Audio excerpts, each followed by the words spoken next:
Hey, welcome back to TC Disc Golf.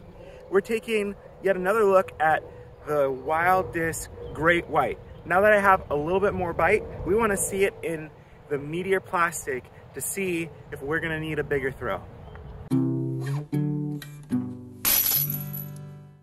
Before we take a look at how this disc flies, make sure that you like, subscribe, and that you comment below what's your favorite wide-rimmed driver. The Great White from Wild Disc is a wide rim driver that is on the overstable side, though for those with a little bit more of an arm, you can get a slight turn out of it. Something that I noticed about the Lava Plastic, which is premium, is that it tended to be a little bit flatter as far as the mold itself.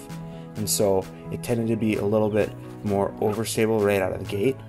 But with the new Meteor plastic, which is the metal flake type plastic from Wild Disc, it was a little bit more domey, and so it was easier to get to stay straight for a little bit longer. And so when I threw it, it would stay straight, but had a lot more fade to it at the end.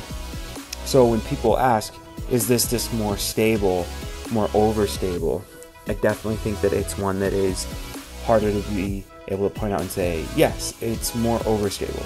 I think that there's pieces of it, like the fade, that are definitely stronger. But then I would say that because of the dominess of the way that the plastic cured, it was able to get a little bit more out of it. They both still have a ton of ground play to them, so it's something that I personally have to practice and play with to see how I can get them to fly a little bit softer with their landing. And I know that for drivers like this, being able to throw them forehand is really important. So I wanted to get a couple tries with this new Meteor plastic, and I think that it flies really, really nice. Now this is a shot that shows just kind of how overstable the disc is. This is one that I've struggled with getting it to push far enough out, but I was able to actually get it about 70-80 feet from the basket. And then also just always knowing that it's going to fade. As long as I give it that little bit of lift, it's going to come out of it. This shot, I tried to throw it on some hyzer, and it ends up getting hung up on the tree. If the tree wouldn't have been there, that was a disc going in. That was so close. So I think that this is a disc that in general I really like to throw. Has a lot that I can still learn how to do with it, and I feel like it's way better in this Meteor plastic, though I like both plastics.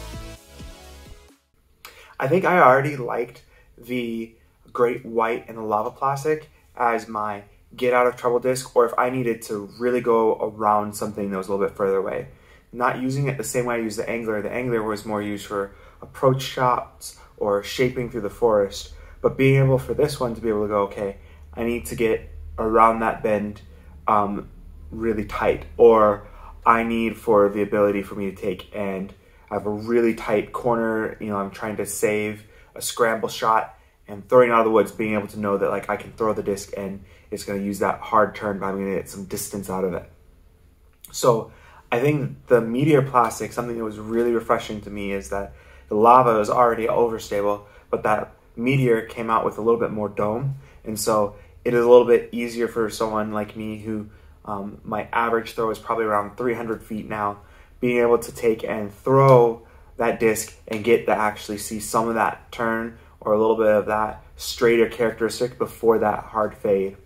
So now it's just nice to have these different flavors of discs and see the different types of plastics. I'm excited to see what other plastics that Wild is going to come out with and put this Great White disc in, just to continue to have more variety in what I can do with this wide rim driver.